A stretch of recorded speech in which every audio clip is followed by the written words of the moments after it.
तो guys welcome to my channel दोस्तों। जैसे कि आप देख रहे हैं स्क्रीन पे क्लास 11 अकाउंटेंसी की फुल थ्योरी की रिवीजन करने वाले हैं इस वीडियो में दोस्तों। जो भी इस वीडियो को देख रहा है दोस्तों, वीडियो छोड़ के जाने की ज़रूरत नहीं है, क्योंकि ये वीडियो देखने के बाद दोस्तों कोई भी वीडियो देखने की ज़रूरत नहीं है दोस्तों। जितनी भी थ्योरी है पूरी अकाउंट्स के अंदर क्लास 11 के अंदर पूरा इसमें रिवाइज करने वाला हूँ। वन वीडियो के अंदर पूरा आप देखने वाले हो कि आपको कैसे कैसे अच्छी चीज़ें बताई जाएंगी। लॉन्ग हो सकती है वीडियो, बट दोस्तों आपको बहुत इंटरेस्टिंग रहेगी। साथ के साथ एट द एंड जितनी भी थ्योरी होती है दोस्तों आपकी सारी कंप्लीट हो जाएगी इस वीडियो देखने के बाद।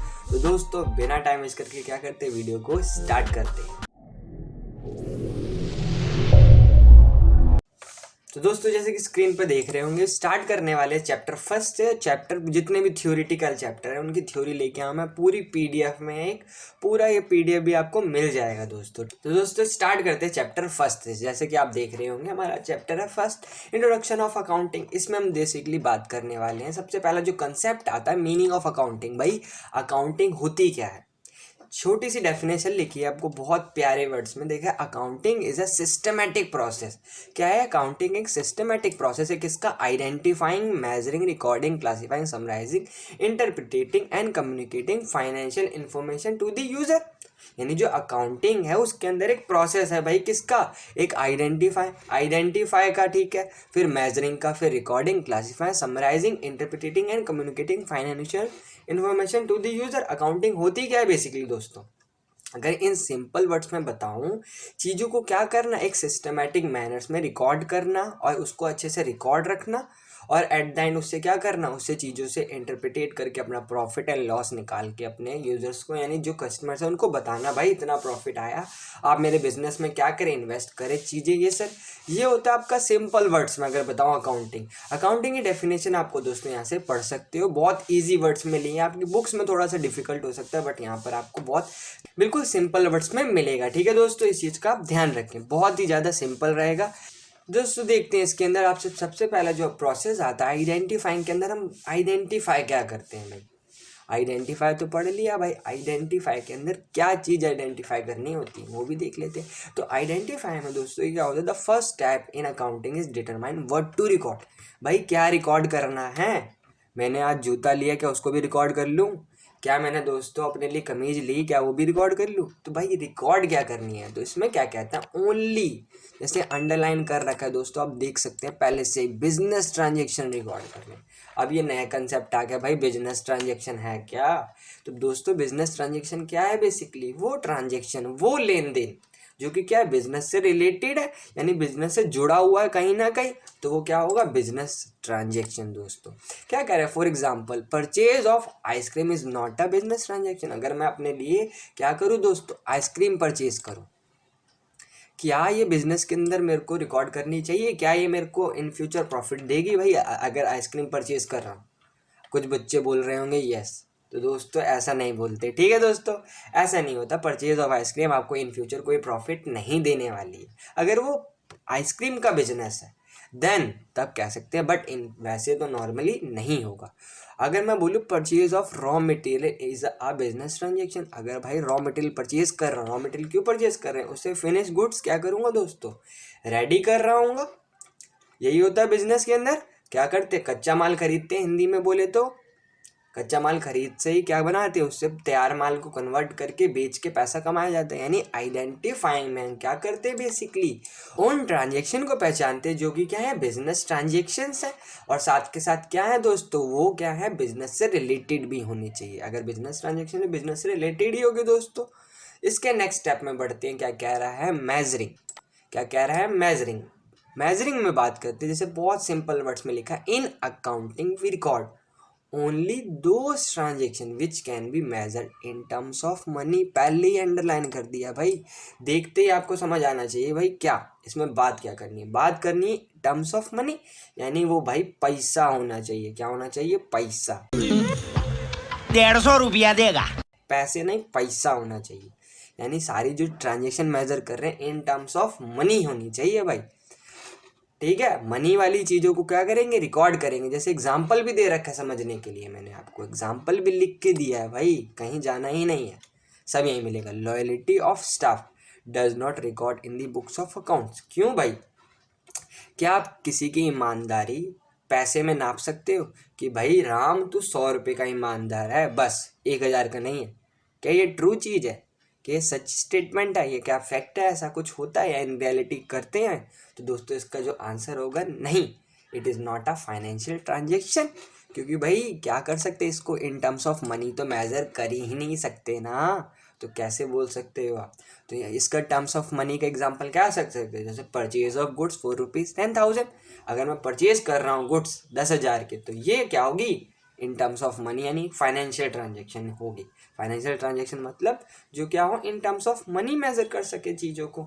तो आई थिंक आपको ये स्टेप भी क्लियर हो गया होगा। नेक्स्ट स्टेप में बढ़ते हैं, क्या कह रहा है, बहुत बढ़िया बढ़िया है स्टेप्स।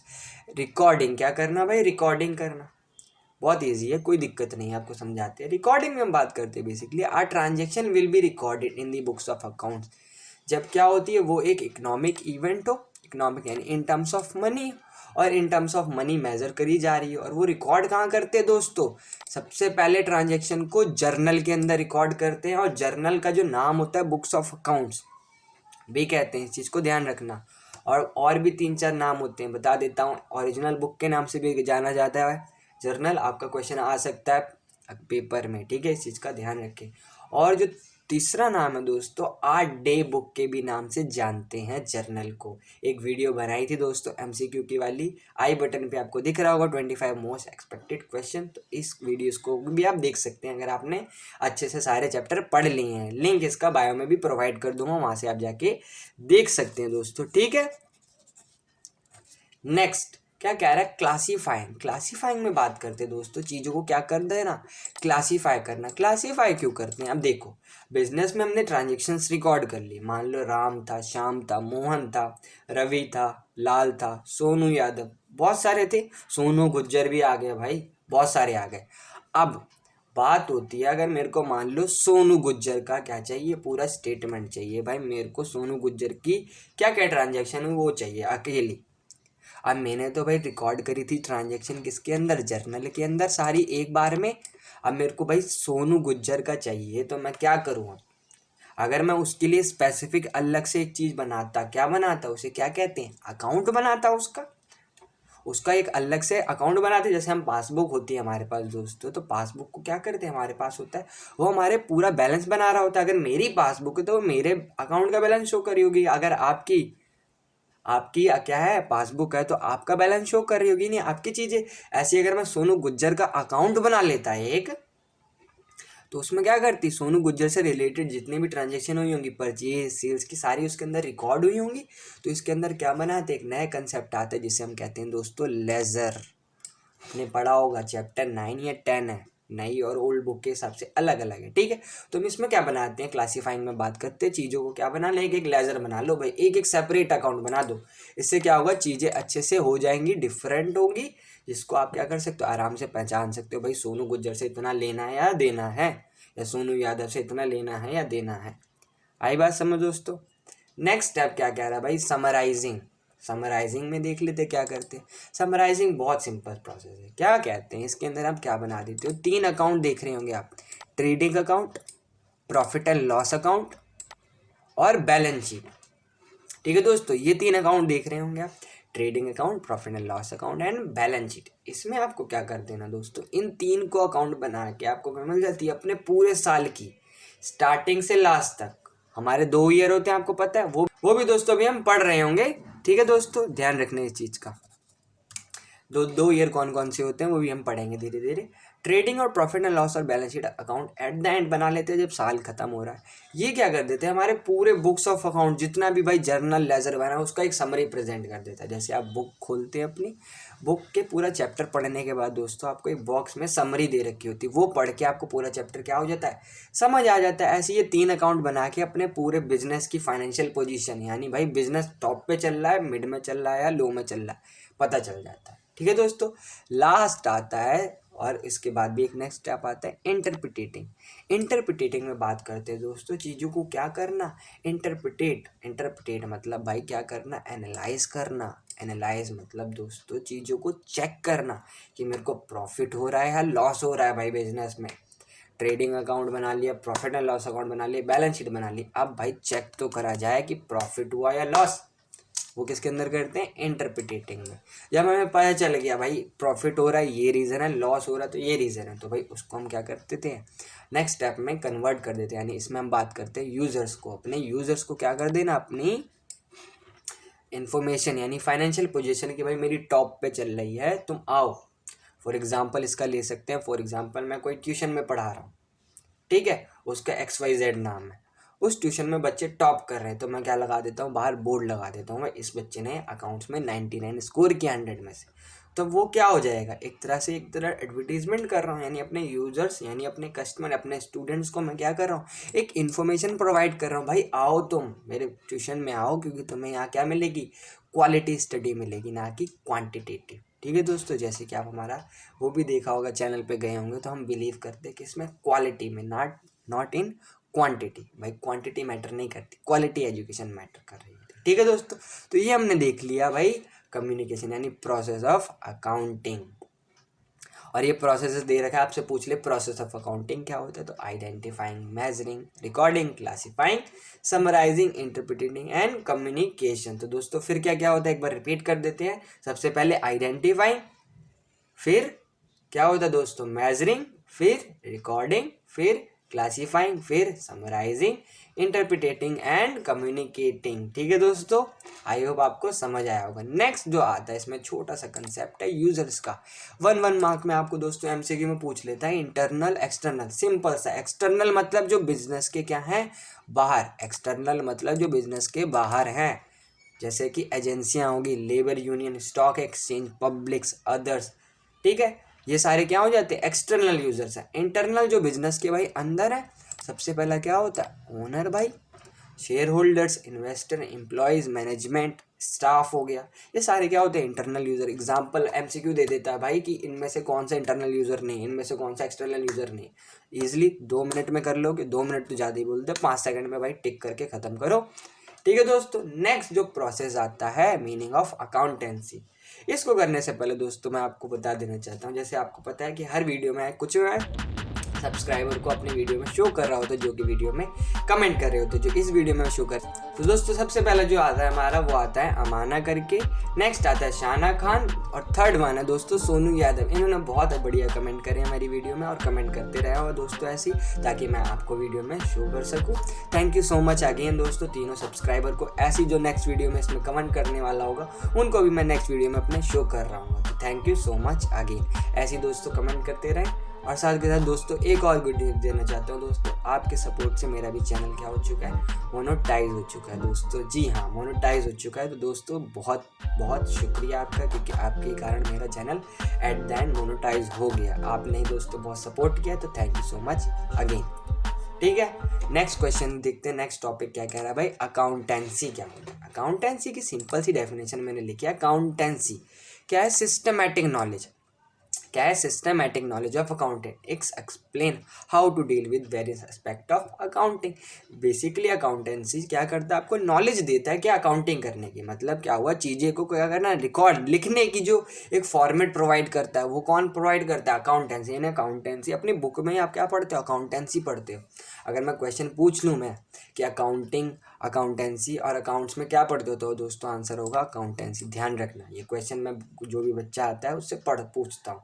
और दोस्तों इससे पहले मैं बता देना, तो पूरी सीरीज रेडी कर रखी है मैंने आपके चैप्टर वाइज विद एक्सप्लेनेशन, एक एक टॉपिक चैप्टर वाइज। तो जैसे कि आपको आई बटन में मिल रहा होगा, तो दोस्तों ध्यान से इस वीडियो को, ध्यान से उस जाके सीरीज को आप फॉलो कर सकते हैं। चैप्टर वाइज मैंने अच्छे से एक्सप्लेन कर रखा है एक एक टॉपिक को, ताकि आप अच्छे से कर सकें। अगर ये वीडियो भी आपको हेल्पफुल रहेगी, उसमें आपको और बेटर नॉलेज मिल जाएगी, क्योंकि उसमें पूरा एक चैप्टर की वीडियो है, वो भी कर लेते हैं जिसने कुछ भी नहीं पढ़ा, उसके लिए बहुत फ़ायदेमंद होगी, क्योंकि वहाँ पर 7 to 8 चैप्टर तो मैंने पूरा डिस्कस किया है एक एक टॉपिक विद एक्सप्लेनेशन और एग्जाम्पल के साथ, जो कि आपको बहुत हेल्पफुल करने वाला है। ठीक है दोस्तों, नेक्स्ट स्टेप में बढ़ते हैं। नेक्स्ट स्टेप क्या आता है, मीनिंग ऑफ अकाउंट्स। भाई मीनिंग ऑफ अकाउंट्स क्या है, देखते हैं। अकाउंट्स बेसिकली क्या होता है, accounts refer to a summarise record of the transaction. यानी अकाउंट क्या होता है भाई, एक पर्सन का सिंपल सा अकाउंट बना दिया, उसके नाम की जितनी भी ट्रांजेक्शन वो एक में आएगी।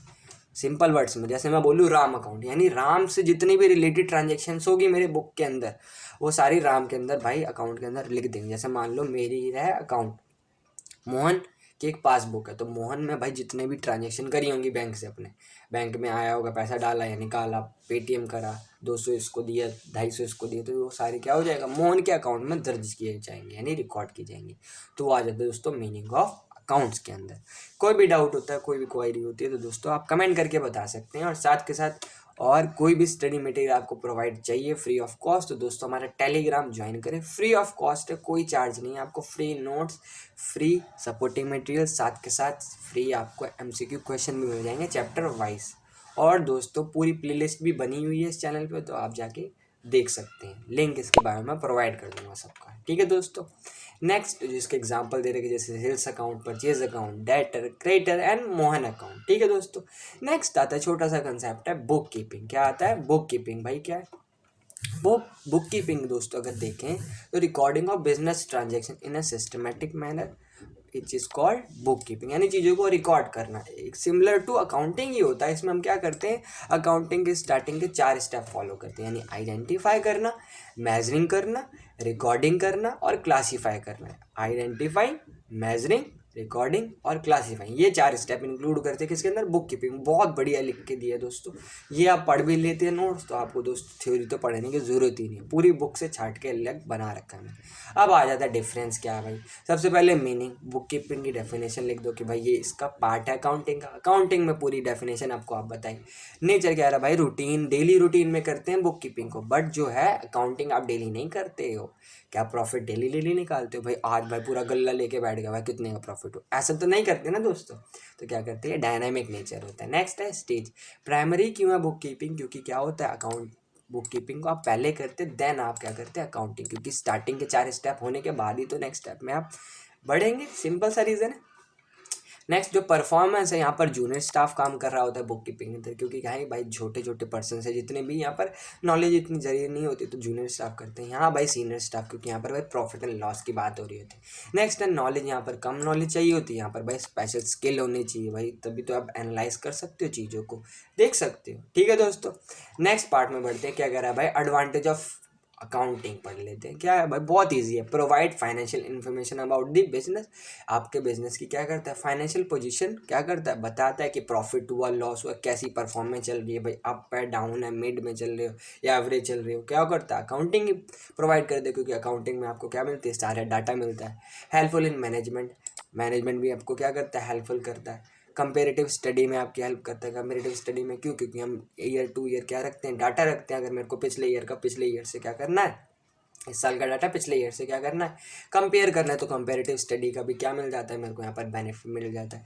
Replace memory, in accounting we can prepare systematic record that will work as a evidence, भाई आगे इन केस अगर मेरे को किसी चीज़ का एविडेंस चाहिए, सबूत चाहिए कि मैंने तुम्हें बेचा था कि नहीं सामान, तो मेरे पे भाई रिकॉर्ड तो रिप्लेस मेमोरी का भी काम करता है। हेल्पफुल इन प्लानिंग, चीज़ों को प्लान करने में, भाई मेरे बिजनेस को एक्सटेंड करना ही चाहिए कि नहीं, मैं नई ब्रांच खोलूँ कि नहीं, अब वो तो मेरे को तब पता चलेगा ना मेरे बिजनेस की फाइनेंशियल पोजीशन देख के। अगर मेरे को भाई अच्छा खासा प्रॉफिट हो रहा है, सिंपल सी बात है, अच्छा खासा प्रॉफिट हो रहा है, तो भाई क्या होगा, सिंपल सा मैं क्या कर लूँगा, चीज़ों को एक्सटेंड करने में कोई प्रॉब्लम नहीं है। अगर मेरे को प्रॉफिट ही नहीं हो रहा, तो मैं कैसे आपका क्या करूँगा, अपने बिजनेस को एक्सटेंड करूँगा। तो ये सारे दोस्तों एडवांटेज थे, आपको आई होप समझ आ रहा होगा। कोई भी डाउट होता है तो कमेंट करके आप बता सकते हैं, क्योंकि यूट्यूब में सबसे फास्ट जो रिप्लाई हम दे रहे हैं दोस्तों, तुरंत बच्चों को जो भी कमेंट चाहिए होता है तुरंत रिप्लाई आता है, विद इन 10 and 20 मिनट्स आपको रिप्लाई आ जाता है, जो भी आपके कमेंट करते हैं। आपने भी खुद नोटिस किया होगा इस चीज़ को,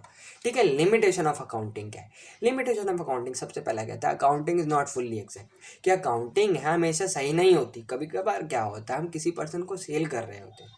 सिंपल एग्जांपल समझते हैं, जब सेल करते हैं भाई, अब उससे पैसा लेना बाकी है, मान लो क्रेडिट सेल करी, उधार सामान बेचती है, वो कह रहा है भाई देगा, वो गांव भाग गया।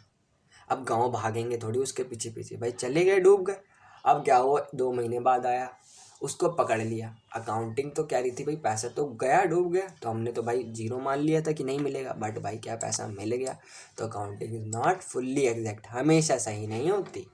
Next, ignore the qualitative elements, qualitative elements ignore करती, जैसे भाई इग्नोर क्वालिटी ऑफ स्टाफ है, उनकी स्किल्स है, उसको तो नोट नहीं कर सकते अपनी बुक अकाउंटिंग के अंदर भाई कि इतना ईमानदार है, इतने स्किल्स हैं, 2000 के 5000 के, इनको भाई क्वालिटी को मतलब क्वालिटी है जो उनकी in terms of money measure नहीं हो सकती, तो इसलिए ignore the qualitative elements. Next आता है प्राइस लेवल चेंज। जो भी प्राइस लेवल चेंज होता है दोस्तों हमारी वैल्यूज़ में, जो भी हमारी संपत्तियां रखी बिजनेस के अंदर, कंप्यूटर, मेरी बिजनेस की बिल्डिंग हो गई जहाँ चल रहा है, उसमें जो चेंज आ रहे होते हैं उसको क्या करते हैं हम, चेंज नहीं करते। फॉर एग्जाम्पल समझते हैं, बहुत सिंपल सा एग्जाम्पल है।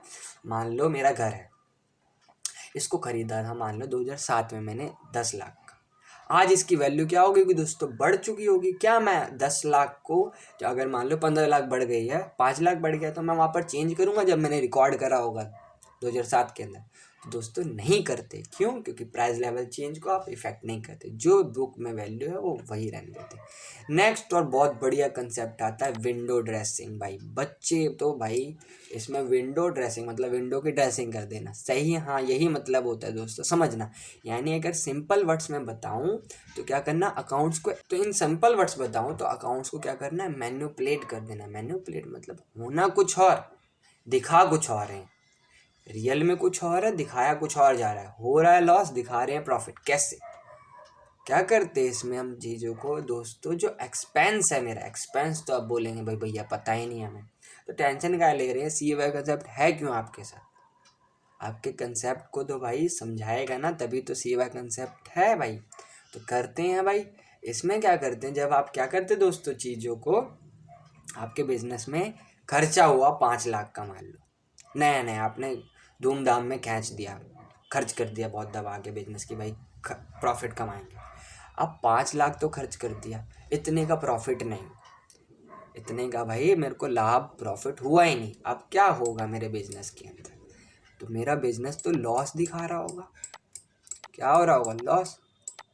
बट मैं क्या कर रहा हूँ, मैं अपने एक्सपेंस को बांट देता हूँ। क्या कर देता हूँ, बांट देता हूँ अलग अलग, ऐसे ऐसे 5-6 पार्ट में, और हर साल थोड़ा थोड़ा शो कर देता हूँ। इससे क्या होगा, मेरा ये लॉस किस में कन्वर्ट हो रहा होगा, प्रॉफिट में। क्योंकि मेरे को पता है जो मैंने खर्चा किया है उसका अगर बेनिफिट भी लेना बाकी है सालों साल, तो उसको मैं एक बार में क्यों शो करूँ। आ रही बात समझ?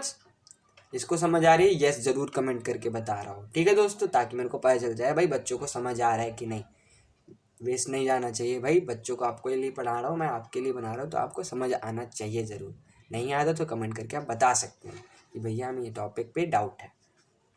तो अपने प्रॉफिट, अपने एक्सपेंस को क्या कर देना, अपने खर्चे को बांट देना ही विंडो ड्रेसिंग है। उससे क्या हो जाता है, मेरा लॉस प्रॉफिट में कन्वर्ट हो रहा होता है, ठीक है दोस्तों। नेक्स्ट है इनकम्प्लीट इन्फॉर्मेशन। कभी कभार हमें प्रॉपर इन्फॉर्मेशन शो नहीं कर रहा होता। नेक्स्ट कंसेप्ट और लास्ट कंसेप्ट आता है इसमें दोस्तों, डबल एंट्री सिस्टम। बहुत इजी कंसेप्ट है। डबल एंट्री सिस्टम क्या कहता है, every transaction has 1 debit and credit. मतलब क्या हुआ, कोई भी ट्रांजेक्शन कर रहे हो, इसको एक सिंपल सा चार्ट बना रखा है मैंने। कोई भी ट्रांजेक्शन मान लो ये सिंपल सा चार्ट देख रहे हो, अगर आपको दिख रहा है double entry system. Double entry system basically बात करते हो आप, तो यहाँ पर क्या कह रहा है, क्वेश्चन ध्यान से पढ़ेंगे। Ram purchase a machinery of ₹1 lakh by the cash from the Ramesh.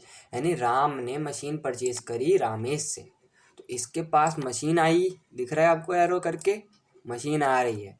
इसके यहाँ से भाई 1 लाख रुपए कैश जा रहा है, यानी कुछ आ रहा है कुछ जा रहा है, यानी डबल चीज हो रही है। इसने भी एंट्री करी होगी, इसने भी एंट्री करी होगी, नहीं डबल एंट्री सिस्टम। यानी जब क्या हो, चीज़ों में एक चीज़ आना हो जाना हो, कई बार 2 चीज़ भी हो सकती है और एक चीज़ जा रही हो, तो ये हो जाता है दोस्तों डबल एंट्री सिस्टम। ये था आपका पहले चैप्टर में। इससे हट के कोई कंसेप्ट नहीं बचता फर्स्ट चैप्टर में, इतना इनफ है। नेक्स्ट चैप्टर आ जाता है दोस्तों, सबसे पहले बिजनेस ट्रांजेक्शन। अभी पढ़ के आए बिजनेस ट्रांजेक्शन, वही ट्रांजेक्शन है जो कि बिजनेस से रिलेटेड है इन टर्म्स ऑफ मनी, और बिजनेस से रिलेटेड सारी चीज़ें, और ये छोटी सी डेफिनेशन लिखे रखी है, पढ़ सकते हैं आप। नेक्स्ट आता है बहुत ही ईजी कंसेप्ट है असेट। असेट अगर मैं सिंपल वर्ड्स में बताऊँ, असेट होता है दोस्तों आपकी संपत्ति। सिंपल सी डेफिनेशन लिखी है, आपको बुक्स में नहीं मिलेगी। Anything which is property of a business is called, यानी वो सारी चीज़ें जिससे आप क्या कर रहे हो, प्रॉफिट कमा रहे हो, अर्न कर रहे हो, जो आपके बिजनेस में हेल्प कर रही है, वो सारी क्या आ जाती है, असेट है, जो बिजनेस से रिलेटेड है। जैसे एग्जांपल दे रखा है, cash, building, machine, land, furniture, जो कृषि में बैठे हुए हो आप बिजनेस में, वो भी क्या है भाई, असेट है, मेरी संपत्ति। तो मेरे भाई कंट्रीब्यूट तो कर रही है मेरे बिजनेस को क्या करने, एक्सपेंड करने में। तो ये सारी चीज़ें आ जाती है असेट के अंदर, ठीक है दोस्तों। नेक्स्ट बढ़ते हैं, क्या कह रहा है, असेट के टाइप्स ऑफ असेट। बहुत सिंपल सा, बहुत बढ़िया सा मैंने बनाया आपके लिए। Type of current asset, non current asset, अब फिक्टिस एसेट। अब होती क्या है, एक एक करके भाई देखते हैं, कंफ्यूज काहे हो रहे हैं। देखो, नॉन करेंट एसेट मतलब, नॉन करेंट एसेट होती है, these asset are used for carrying out normal business operation and are held in a business not for the purpose of the resale. भाई ये क्या बोलती डेफिनेशन, समझ नहीं आई सर, कोई दिक्कत नहीं, समझाते हैं। यानी नॉन करेंट एसेट भी बोलते हैं इसे, लॉन्ग टर्म एसेट भी बोलते हैं, वो एसेट जो कि क्या करते हैं, रीसेल पर्पस के लिए नहीं खरीदते। फॉर एग्जांपल, मैं आज एक बिल्डिंग खरीदूँ अपने बिजनेस को ओपन करने के लिए, तो वो मेरी लॉन्ग टर्म एसेट होगी, क्योंकि वो बिल्डिंग को रीसेल, उसको दोबारा बेचने के लिए तो नहीं खरीद रहा, उसको क्या करूँगा, मोर देन 1 ईयर यूज़ होगी। सिंपल सी बात है, ये तो नहीं कि भाई बिल्डिंग खरीदी एक ही साल में धस जाएगी, इम्पॉसिबल है। वो बिल्डिंग क्या करेगी, सालों साल तक चलेगी। तो ये क्या हो जाती है दोस्तों, मेरी non current asset. I hope आपको समझ आया होगा। एग्जाम्पल जैसे मशीनरी होगी जिससे सामान बन रहा है, लैंड हो गया, बिल्डिंग हो गया, प्लांट। आपसे क्वेश्चन पूछ लेता है कि which of the following is not example of non current asset और long term asset. Then MCQ की आने हैं, तो एमसीक्यू की बहुत अच्छे से प्रैक्टिस करनी है दोस्तों। और दोस्तों, अगर अभी तक वीडियो में बने हो तो thank you so much. Next जो इसमें बताने वाला हूँ, आपको एक पूरी सीरीज तैयार कर रखी है एमसीक्यू की चैप्टर वाइज। लिंक इसका बायो में प्रोवाइड कर दूंगा, तो इस चीज़ का ध्यान रखें, वहाँ से आप जाके देख सकते हैं, इस वीडियो को फॉलो कर सकते हैं, ताकि आपको अच्छे से चीज़ें समझ भी आ रही हों। और उसमें पूरा चैप्टर वाइज मैंने एमसीक्यू छाट के इंपॉर्टेंट लिए हैं, जो कि आपको हेल्पफुल करेगा एग्जाम के अंदर। इस वीडियो के बाद वो भी आप देख सकते हैं। करंट एसेट क्या कह रही है, करंट एसेट समझते हैं, बहुत ईजी टॉपिक है। करंट एसेट क्या होती है दोस्तों, क्या है, छोटी सी definition. Current asset are those asset which are held for resale or which are management would want to convert. जिसको क्या कर दूँ, सिंपल वर्ड्स में बताऊँ, वो असेट जो कि क्या हो रही हो, कन्वर्ट कर देता हूँ किसके अंदर, कैश के अंदर, with in a 1 accounting year. 1 accounting year मतलब 1 साल के अंदर क्या कर दूँ, वो सारी एसेट, वो सारी चीज़ें जिनको 1 साल के अंदर कैश में भाई बेच दूँ, कन्वर्ट कर दूँ, ट्रांसफ़र कर दूँ, वो मेरी करंट एसेट हो जाती है। एग्जाम्पल क्या है भैया, कैश, गुड्स, बिल रिसीवेबल। अब ये क्या चीज़ें हैं, वो सारी चीज़ें हैं जिनको आप क्या करते हो दोस्तों, कैश में कन्वर्ट कर देते हो। बिल रिसीवेबल क्या होता है दोस्तों, बिल रिसीवेबल एक बिल होता है जिससे आपको पैसा मिल जाता है 2 से 3-4 महीने में। इतना, अभी इतना समझिए, क्योंकि एक एक करके डिटेल में सारे वर्ड्स पढ़ने वाले, क्योंकि बहुत इंपॉर्टेंट टॉपिक हो जाता है ये दोस्तों आपके लिए, क्योंकि पूरी अकाउंटिंग के अंदर ये और फर्स्ट जो अभी डिस्कस कर चुके हैं, बहुत इंपॉर्टेंट टॉपिक है, क्योंकि एट द एंड तक पूरी बुक तक आपको ये सारे टर्म्स मिलेंगी। नेक्स्ट आता है फिक्टिशियस एसेट। फिक्टिशियस एसेट क्या होती है, ध्यान से समझना। These are the those asset which are neither tangible और नॉर इनटेंजिबल। अब ये कंसेप्ट क्या आ गया भाई, नाइदर टेंजिबल और नॉट टेंजिबल। भाई अब तो बोलेंगे भैया टेंजिबल इनटेंजिबल क्या, तो पहले समझा देते हैं, टेंजिबल और इनटेंजिबल समझते हैं।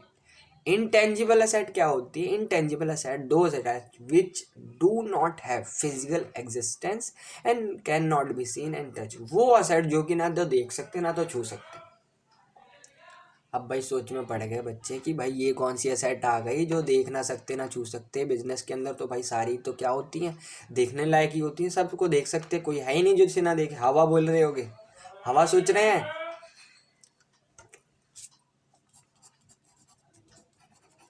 हवा सोच रहे हैं क्या एग्जाम्पल दोस्तों, ऐसा कुछ नहीं है, हवा नहीं सोचते। एग्जाम्पल लिख रखे पेटेंट। अब पेटेंट क्या होता है, चीज़ों को क्या करना, अपने नाम पे लिखवा लेना, क्या करवा लेना, अपने नाम पे लिखवा लेना कि भाई मेरी पेटेंट हो गई। अब इसको कोई कॉपी नहीं कर सकता, इस चीज़ को देख नहीं सकता। ये आ जाता है दोस्तों आपका पेटेंट, यानी कोई फॉर्मूला अपने नाम पे बुक करना, रिजर्व कर लेना।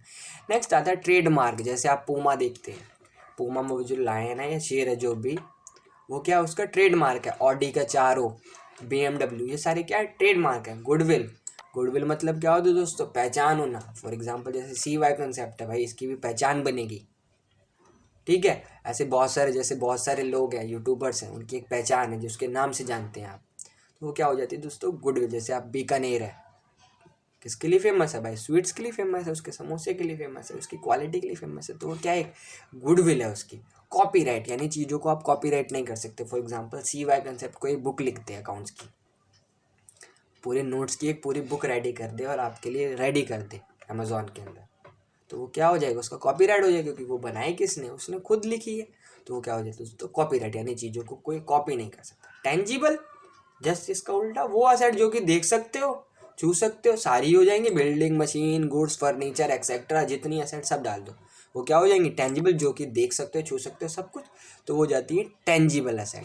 आई होप दोस्तों आपको समझ आया होगा। अब समझते हैं भाई फिक्टिशियस में आ जाओ। फिक्टिशियस कह रहा था ना तो भाई टेंजिबल हो ना तो इनटेंजिबल, अब ये कौन सी है, तो ये दोस्तों होती है आपकी डेफर्ड रेवेन्यू एक्सपेंडिचर। इसका एग्जांपल होता है, या कह सकते हो आप एडवर्टीजमेंट एक्सपेंसेस को लिख लें याद से, बहुत इंपॉर्टेंट टॉपिक है, आ जाता है कई को बार। ठीक है, नेक्स्ट टॉपिक में बढ़ते हैं, कैपिटल। बहुत बढ़िया, इसके बिना तो बिजनेस स्टार्ट ही नहीं होना, इसके बिना तो बिजनेस स्टार्ट ही नहीं होना। क्या होता है कैपिटल, कैपिटल कहता है भाई it's refer to the amount, एक वो अमाउंट है जो कि इन्वेस्ट करता है, कौन, ओनर करता है, कहाँ पर, अपने ही बिजनेस में। जब एक पर्सन यानी ओनर अपने बिजनेस में क्या करता हो, पैसा लगा रहा हो, वो पर्सन ही होना चाहिए एक नॉर्मल, और अपने ही बिजनेस में लगा रहा हो, कोई थर्ड पर्सन नहीं, उसका भाई नहीं, जिसका बिजनेस है वही लगा रहा हो, तो वो लगाया हुआ पैसे को दोस्तों हम कैपिटल के नाम से जानते हैं। एक फॉर्मूला दिख रहा होगा आपको ऐसे, बहुत बढ़िया से मैंने आपको बना रखा है कि कैपिटल जो आपका है वो किसके बराबर होता है, असेट माइनस लायबिलिटी। अब ये फॉर्मूला आपको समझाऊंगा, अभी चैप्टर 5 पढ़ेंगे जब अकाउंटिंग इक्वेशन, एक एक करके। बहुत वीडियो लंबी हो जाएगी लेकिन बहुत इंटरेस्टिंग है, ये देखने के बाद आपको कोई वीडियो देखने की जरूरत ही नहीं पड़ेगी, बुक उठाने की जरूरत नहीं पड़ेगी, MCQ प्रैक्टिस करो बस, आपको कुछ नहीं देखना, लेटे लेटे सारा काम हो जाएगा, बेड में लेट जाओ आराम से, बस देखते रहो, सारी चीज़ें समझ आएंगी, कॉपी है पेन लेके बैठ जाओ। यानी कैपिटल बराबर होता है असेट माइनस लायबिलिटी। नेक्स्ट आता है दोस्तों ड्राइंग। अब ड्राइंग क्या है, इसका जस्ट थोड़ा सा इसी से रिलेटेड है कैपिटल से, समझते हैं। इट इज़ अमाउंट और goods withdrawn bye owner for is personal use. जब ओनर, जो बंदा है ओनर, क्या कर रहा है, चीज़ों को निकाल रहा है, विड्रॉ मतलब निकालना, किसके लिए, अपने पर्सनल यूज के लिए, ध्यान रखना इस वर्ड को, अपने पर्सनल यूज के लिए निकाल रहा है, अपने पर्सनल के लिए। फॉर एग्जांपल मैं ओनर हूँ अपने बिजनेस का, मैंने अपने बिजनेस से 10,000 रुपये निकाल लिए, अपने लिए शर्ट लिया है, तो वो मेरा क्या हो जाएगा, ड्राइंग हो जाएगा। वो ड्राइंग नहीं है जो आप समझ रहे हैं, कुछ बच्चे होंगे अभी बोल रहे होंगे भाई ड्राइंग का तो हमें मतलब ही नहीं पता, ड्राइंग का मतलब अब बता दिया हमने। ठीक है दोस्तों, तो owner of his personal use हो जाएगा, यानी ड्राइंग बेसिकली वो अमाउंट या गुड्स जो कि विड्रॉ कर रहा है ओनर अपने स्वयं के उपयोग के लिए, अपने पर्सनल यूज़ के लिए। ये वर्ड बहुत ध्यान रखना, पर्सनल यूज़ के लिए कभी बार यहाँ दे देता है डोमेस्टिक पर्पस, बच्चा कंफ्यूज हो जाता है, तो ध्यान रखना डोमेस्टिक पर्पस भी हो जाए तब भी ड्राइंग ही होती है। नेक्स्ट जो वर्ड आता है दोस्तों बहुत बढ़िया है, लायबिलिटी। अब ये लायबिलिटी कौन सी भाई बला आ गई, पढ़ते हैं क्या कह रहा है, इट्स रिफर टू अमाउंट, ये वो अमाउंट है which is due to paid by the firm to the outside. अब क्या कह गया ये कह रहा है कि वो अमाउंट जो कि पे करना ड्यू है, बाकी है, किसके द्वारा, फर्म के द्वारा, किसको, किसी बाहरी पर्सन को। फॉर एग्जांपल मेरा बिजनेस है, एक बंदा आया, इसको क्या करी मैंने, सेल करी, सॉरी इससे परचेज करी, सामान परचेज करी फर्म ने, ये मेरी फर्म है, ठीक है, फर्म है, इसको बना देते, फर्म है मेरी ये, इसने भाई परचेज करी है, क्या करी है, परचेज करी है गुड्स। जब परचेज करी है गुड्स तो क्या हुआ वो दोस्तों, हमने क्या किया, परचेज किया इसको, लेकिन पैसा नहीं दिया, क्या नहीं दिया, पैसा नहीं दिया, यानी अब पैसा क्या करना है, due to paid by the firm, किसी आउटसाइडर को। आगे बात समझ, यानी वो लायबिलिटी क्या होता है, वो अमाउंट जो कि क्या करना, पे करना बाकी है, किसके द्वारा, फर्म के द्वारा, किसी भाई पर्सन को। इसके भी दो टाइप होते हैं, समझते हैं, type of liability, current liability, non current liability. बहुत ईजी है, बहुत ही ईजी समझते हैं। नॉन करेंट मतलब लॉन्ग टर्म लायबिलिटी, वो लायबिलिटी जो कि 1 साल के बाद आप पेमेंट करते हो, लॉन्ग टर्म लोन्स, डिबेंचर, याद कर लो, एग्जांपल पूछ लेता है भाई। करेंट लायबिलिटी कौन सी है, करेंट लायबिलिटी जो कि 1 साल के अंदर पे कर देते हैं, फॉर एग्जांपल क्रेडिटर्स, अब क्रेडिटर्स भी बताऊंगा, टेंशन मतलब, bills payable, short term loans और बैंक ओवरड्राफ्ट, ये सारी होती है करेंट लायबिलिटी। क्वेश्चन आ जाता है MCQ में कई बार कि which of the following is a current liability बोल दो, तो बैंक ओवरड्राफ्ट ध्यान रखना करेंट लायबिलिटी होती है, लॉन्ग टर्म लायबिलिटी नहीं होती, ध्यान रखना। बैंक ओवरड्राफ्ट का मतलब अगर पता है तो कमेंट करके बताना जरूर, ठीक है दोस्तों।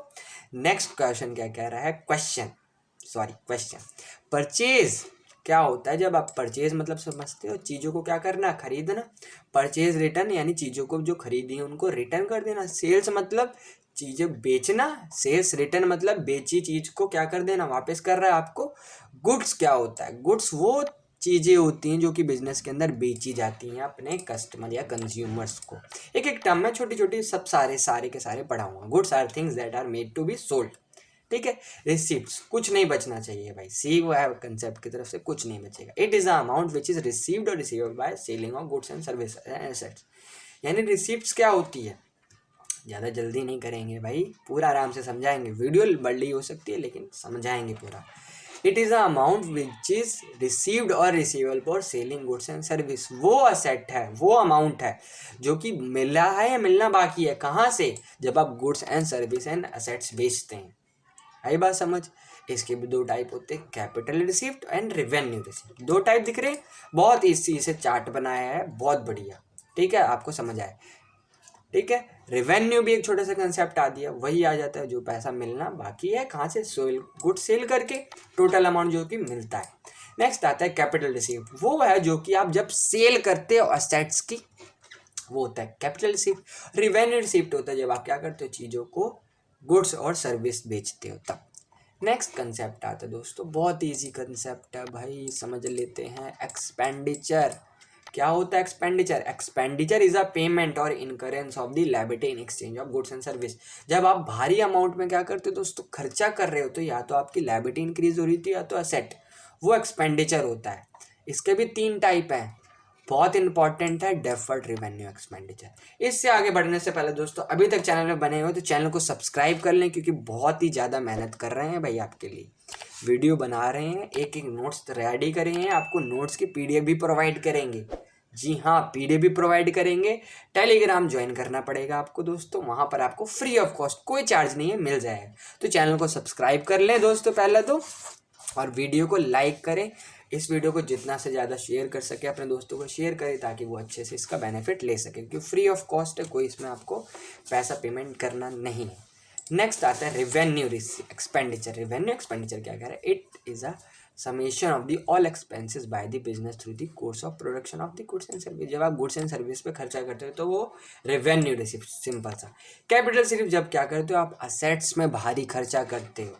डेफर्ड रेवेन्यू एक्सपेंडिचर जब आप बात करते हो दोस्तों, अभी समझाया था आपको थोड़ी देर पहले विंडो ड्रेसिंग के अंदर, डेफर्ड रेवेन्यू एक्सपेंडिचर ही होता है। जब क्या करते हो, आप अपने खर्चे को थोड़े छोटे छोटे पीरियड में क्या कर देते हो, डिवाइड कर देते हो छोटे छोटे पीरियड में, ताकि आपका एक्सपेंस क्या हो जाए दोस्तों, कम हो जाए। आ रही बात समझ। तो दोस्तों होता है डेफर्ड रेवेन्यू एक्सपेंडिचर। इसका एग्जाम्पल पूछ लेता है तो क्या होता है दोस्तों, जल्दी बताओ, हरी अप, फटाफट जल्दी कमेंट करके आप बताओ दोस्तों। एक क्वेश्चन ये है आपके लिए, जल्दी बताएं क्या होता है दोस्तों, डेफर्ड रेवेन्यू एक्सपेंडिचर। आई बात समझ। इसका एग्जाम्पल जल्दी कमेंट करके आप बताएंगे। नेक्स्ट बढ़ते हैं, इनकम क्या कह रहा है। इनकम क्या होता है दोस्तों, एक फॉर्मूला लिख रखा है सिंपल सा। इनकम निकालने के लिए रेवेन्यू, जो टोटल अमाउंट मिला किसी भी सामान को बेच करके, उसमें जो अपना पैसा लगा माइनस कर दो, वो इनकम होगी। एक्सपेंस, जो खर्चा कर रहे हो अपने गुड्स में। प्रॉफिट, जो आपको एक्सेस अमाउंट मिला अपने एक्सपेंस करने के बाद। गेन, भाई ये कंसेप्ट समझते हैं। गेन क्या होता है, एक भी प्रॉफिट होता है जो कि इरेगुलर होता है, जो कभी कभार होता है। फॉर एग्जांपल, मेरी असेट थी कोई, मेरी असेट थी, उसमें क्या हुआ, मेरा खर्चा हो गया भाई, उसको मैंने यूज़ किया 10-15 साल, उसके बाद बेच दिया। बेचने के बाद कुछ पैसा मिलता है कबाड़े के भाव, जिसे स्क्रैप वैल्यू कहते हैं, अकाउंट्स में पढ़ा होगा डेप्रिसिएशन में बच्चों ने। तो गेन वही होता है दोस्तों, यानी वो पैसा जो कि क्या होता है, इरेगुलर होता है, यानी नॉन रिकरिंग नेचर का होता है, जो बार बार रिपीट नहीं हो रहा होता है, तो वो होता है वो पैसा गेन। लॉस तो आपको पता ही होगा दोस्तों। नेक्स्ट आता है ओनर। भाई ओनर मतलब जो बिजनेस का मालिक है, जो कि बिजनेस को हैंडल कर रहा है, बिजनेस के सारे रिस्क बियर कर रहा है। ओनर का दूसरा नाम दोस्तों याद कर लें आप, प्रोप्राइटर। भाई पेपर में पूछ लेता है, कन्वर्ट बच्चा हो जाता है कंफ्यूज, तो इस चीज़ का याद रखना, प्रोप्राइटर। नेक्स्ट कंसेप्ट आ रहा है भाई, क्या कह रहा है, डेप्रिसिएशन। डेप्रिसिएशन क्या होता है, it is the fall down in the value of fixed asset. अब फिक्स्ड असेट क्या होती है भाई, वो असेट जो कि लॉन्ग टर्म चलती है, उसकी वैल्यू में क्या आ जाना दोस्तों, कमी आ जाना। फॉर एग्जांपल, फ़ोन चलाते हो आप, सारे सब फ़ोन में ही देख रहे होंगे, कोई कंप्यूटर में देख रहा होगा। आप इसकी जब स्टार्टिंग में ख़रीदा होगा, अब क्या वही वैल्यू है, जल्दी बताओ कमेंट करके, क्या वही वैल्यू है? नहीं होगी दोस्तों, इसकी वैल्यू क्या हो गई है? घट चुकी है। मान लो 10,000 के स्टार्टिंग में खरीदे थे, अब बचा होगा भाई 5-6, ज़्यादा ही बता दिया, इतना का भी नहीं बचा होगा, तो वो होता है दोस्तों डेप्रिसिएशन। नेक्स्ट क्वेश्चन में पढ़ने से पहले दोस्तों एक क्वेश्चन आपके स्क्रीन पे आ रहा होगा, इसका आंसर जरूर कमेंट करके बताएं कि what is the golden rule of accounts. दोस्तों इसका जरूर कमेंट करके आप बता सकते हैं आंसर कि गोल्डन रूल ऑफ अकाउंट्स होता क्या है, ठीक है। और नेक्स्ट स्टेप में बढ़ने से पहले दोस्तों वीडियो में दोस्तों मैं चाहता हूँ कि 100+ लाइक आए, बहुत छोटा सा आपसे रिक्वेस्ट है, तो बहुत ज़्यादा शेयर करें कि 100+ लाइक आए। 100+ लाइक का छोटा सा वो लेके चलने स्कोप की, आई होप 100 से प्लस ही जाएंगी। आज जानता हूँ आप बहुत ज़्यादा शेयर करने वाले इस वीडियो को। नेक्स्ट कंसेप्ट आता है बैड डेट। बहुत सिंपल वर्ड्स में बताऊँगा। बैड डेट वो अमाउंट जब आप क्या करते हो, किसी पर्सन को सामान बेचते हो, उससे पैसा मिला बाकी नहीं है, अब वो डूब चुका है, तो वो बैड डेट में चला गया, ठीक है। इंसॉल्वेंट बहुत समझना, बहुत एक कंडीशन लिखी है कि जब आपकी लायबिलिटी आपको पे करना ज़्यादा है, असेट कम है, यानी आपकी इन केस व्हेन लायबिलिटी, बहुत नोट्स बना रखे हैं भाई, liability is more than asset. Paper के टाइम बहुत काम आने वाली है, कुंजी की तरह काम आने वाली है नोट्स, ध्यान रखना। इंसॉल्वेंट क्या है? लायबिलिटी ग्रेटर देन असेट, यानी लायबिलिटी मतलब आपकी लायबिलिटी ज़्यादा है किससे? असेट से, तो वो क्या होती है दोस्तों आपकी इंसॉल्वेंट हो जाता है। सॉल्वेंट मतलब क्या है? जब आप क्या कर सकते हो? पे कर सकते हो चीज़ों को, कैपेबल हो, तो वो सॉल्वेंट। एंट्री चीज़ों को क्या करना? नोट करना है, इवेंट है। अकाउंट आपको अभी समझा चुके हैं चैप्टर फर्स्ट के अंदर। वाउचर भाई एक भी पढ़ा देते हैं, क्या होता है? सिंपल सा, voucher is a written document, या आप कह सकते हो वाउचर है बेसिकली वो चीज़ है जो कि एक होता है बिजनेस का एक एविडेंस कह लो। बिजनेस क्या है भाई? एक एविडेंस है बिजनेस का, चीज़ों को रिकॉर्ड करते तो एक एविडेंस प्रोवाइड करते हैं। नेक्स्ट है रिबेट। रिबेट होता है दोस्तों आपका एक तरह का डिस्काउंट। क्या होता है दोस्तों? आपका डिस्काउंट, जब आप क्या करते हो चीज़ों को डिस्काउंट पे बेचते हो। नेक्स्ट है बैलेंस शीट, आप आगे जाके पढ़ोगे, जिसमें हम क्या करते हैं असेट, लायबिलिटी एंड कैपिटल को शो कर रहे होते एक फॉर्मेट के अंदर। नेक्स्ट आता है दोस्तों, बहुत इजी टॉपिक है, इसमें ज़्यादा टाइम नहीं देंगे। Trade receivable. ट्रेड रिसीवेबल क्या होता है? वो अमाउंट जो कि सेल ऑफ गुड्स के द्वारा मिलना बाकी है, मिल चुका। ट्रेड पेबल जो अमाउंट जो कि पे करना बाकी है, सिंपल सा, पेबल यानी पे करना बाकी है। नेक्स्ट है डिस्काउंट। भाई डिस्काउंट क्या होता है? जब आप क्या करते हो चीज़ों को बेचते हो तो अपने कस्टमर को क्या करते हो अट्रैक्ट करने के लिए जो डिडक्ट करते हैं टोटल अमाउंट में से कुछ, तो वो होता है दोस्तों डिस्काउंट। इसके भी छोटे छोटे 2 पार्ट है, पढ़ते हैं। ट्रेड डिस्काउंट क्या होता है? ट्रेड डिस्काउंट वो जब आप बल्क क्वांटिटी पे, क्या जब बल्क क्वांटिटी, भाई ज़्यादा सामान खरीद रहा है तो भाई डिस्काउंट दे दो उसको। कैश डिस्काउंट जब पेमेंट कर रहा है ज़्यादा, या ऑन द स्पॉट जब पेमेंट मिल रही है तब वो जो डिस्काउंट दिया जाता है वो कैश डिस्काउंट होता है। इस चीज़ को ध्यान रखना है। ट्रेड डिस्काउंट को बुक्स ऑफ अकाउंट में शो नहीं करते, बट कैश डिस्काउंट को बुक ऑफ अकाउंट्स में शो करते हैं। बहुत क्वेश्चन आ जाते हैं, तो इस चीज़ का आप ध्यान रखें। नेक्स्ट है अकाउंटिंग प्रिंसिपल। दोस्तों नेक्स्ट चैप्टर करने जा रहे हैं, चैप्टर 3। आई होप दोस्तों अभी तक आप वीडियो में बने हैं। वीडियो लंबी हो सकती है लेकिन बहुत ही इंपॉर्टेंट है। ये वीडियो देखने के बाद, जैसे मैंने बताया, वादा किया, कोई वीडियो जरूर देखने की ज़रूरत नहीं पड़ेगी, इंश्योर कर रहा हूँ मैं आपको दोस्तों। तो वीडियो को लाइक और कमेंट से भर दें भाई, भर दें पूरी वीडियो को। अकाउंटिंग प्रिंसिपल क्या है? अकाउंटिंग प्रिंसिपल बेसिकली क्या होती है? कुछ रूल एंड गाइडलाइंस है, जैसे मैंने अंडरलाइन कर रखा है भाई, बड़ा बड़ा रूल एंड गाइडलाइंस हैं जो कि हमें कंपनी को फॉलो करनी पड़ती है, आपकी फर्म को फॉलो करनी पड़ती है अपने बिजनेस को एक अच्छी तरह से चलाने के लिए। इसको अगर मैं सिंपल वर्ड्स में बताऊं, हमें जैसे गवर्नमेंट है, हम ह्यूमन से सारे, हमें चलाने के लिए कुछ रूल एंड गाइडलाइंस बनाई है गवर्नमेंट ने। अब मेरे को गवर्नमेंट के अकॉर्डिंग क्या करना पड़ता है, चीज़ों को क्या करना पड़ता है, हमें देखना पड़ता है। जैसे सड़क पार करनी है हमें, तो कहाँ से करते हैं? जेब्रा क्रॉसिंग से। बाइक चला रहे हैं, क्या लहरा के चलाओगे आप? लहरा के चलाते क्या रोड पे? नहीं ना। कैसे चलाते दोस्तों? इजीली नॉर्मल चलती है बाइक। हेलमेट पहन के चलानी चाहिए। कुछ गुड रूल एंड गाइडलाइंस है जो कि आप फॉलो कर रहे होते हो अपने किसके अंदर, प्रिंसिपल, जब आप चैप्टर पढ़ते हो, यानी अपने नॉर्मल लाइफ में, जो कि वैसी बना रखी हैं गवर्नमेंट। ऐसे जब अकाउंटिंग प्रिंसिपल की बात करते हैं, वहाँ भी आप फॉलो करते हो अपने रूल एंड गाइडलाइंस। वो क्या क्या होती हैं वो भी आप समझ लेते। सबसे पहले गैप की डेफिनेशन ये आपसे पूछ लेता है भाई, what is the full form of gap. भाई एमसीक्यू में आ गया कि गैप की फुल फॉर्म क्या है। देन हम है ना भाई जर्नली एक्सेप्टेड अकाउंटिंग प्रिंसिपल, जो कि सारे ही फॉलो कर लेते हैं। इनमें ऐसा कोई रिस्ट्रिक्शन नहीं है, रिस्ट्रिक्शन कि भाई दिक्कत हो जाए आपको। हर ये बात समझ, तो आप क्या कर सकते हो, वो हैं सारे जो कि रूल एंड गाइडलाइन जो कि सभी फॉलो कर सकते हैं, कोई दिक्कत ही नहीं। नेक्स्ट आता है दोस्तों अकाउंटिंग एजम्पशंस, 3 होती हैं। पहला going concern assumption. Going concern assumption क्या कहती है, बहुत सिंपल है। क्या आपका बिजनेस क्या करेगा, लॉन्ग टर्म तक चलेगा। आपका बिजनेस आपको मान के नहीं चलते कि कोई भी इंटेंशन नहीं होती कि आप कि 2 दिन बाद बंद कर दो। कोई बिजनेस ओपन करता है तो सोच के चलता है कि सालों साल तक चलेगा, ये एजम्पशन मान के चलते हैं। Next consistence assumption. Consistency assumption क्या कहता है कि मेरा जो बिजनेस है क्या करेगा, एक ही चीज को फॉलो करेगा, एक ही प्रैक्टिस, कोई भी एक मेथड को फॉलो करेगा हर ये बार ईयर टू ईयर कंसिस्टेंटली, यानी एक ही प्रैक्टिस को सालों साल फॉलो करना। कोई रूल बना दिया तो उसको ही फॉलो करेंगे, चेंज नहीं कर सकते, ये कंसिस्टेंसी एजम्पशन कहती है। नेक्स्ट है भाई एक्रूल एजम्पशन, बहुत ईजी है। एक्रूल एजम्पशन क्या कहती है, भाई कोई भी चीज जिस टाइम से रिलेटेड है उसी टाइम पे क्या कर दो, उसको रिकॉर्ड कर दो। फॉर एग्जाम्पल आज परचेज करी मैंने गुड्स, क्या मैं कल रिकॉर्ड करूंगा, परसों रिकॉर्ड करूंगा, भाई आज खरीदी तो आज ही रिकॉर्ड करो अपने बुक्स ऑफ अकाउंट्स के अंदर। तो क्या होता है दोस्तों, ये एक्रूल एजम्पशन धूम मचा देंगे दोस्तों अकाउंट्स में, क्योंकि अकाउंट्स में मैं चाह रहा हूँ 40 में से आपके 40 ही आए, एक नंबर नहीं कटना चाहिए। अरे बात समझ, क्योंकि पूरा कंटेंट ही पूरा आपको प्रोवाइड किया अकाउंट्स का स्टार्टिंग से लास्ट तक मैंने, अगर आप चैनल पे जाके विजिट करें। नेक्स्ट आता है प्रिंसिपल्स आ जाते हैं। सबसे पहला आता है बिजनेस एंटिटी प्रिंसिपल या अकाउंटिंग एंटिटी, इसका नाम चेंज करके पूछ लेते हैं। डेफिनेशन लिख रखी है, आप पढ़ सकते हैं, ठीक है, आपके लिए हम हैं, हम पढ़ देते हैं। क्या कह रहा है, this concept assume that the business has distinct and separate entity from its owner. यानी मतलब क्या हुआ कि बिजनेस अलग है, बिजनेसमैन अलग है, दोनों क्या है, बंदे अलग अलग हैं भाई, दोनों अलग है। बिजनेस आपका अलग है, बिजनेसमैन अलग है, दोनों अलग अलग हैं बंदे। बिजनेस को बिजनेस से मतलब है, ओनर को अपने से मतलब है, कोई आपस में बात नहीं करेगा, इस चीज़ का आप ध्यान रखना।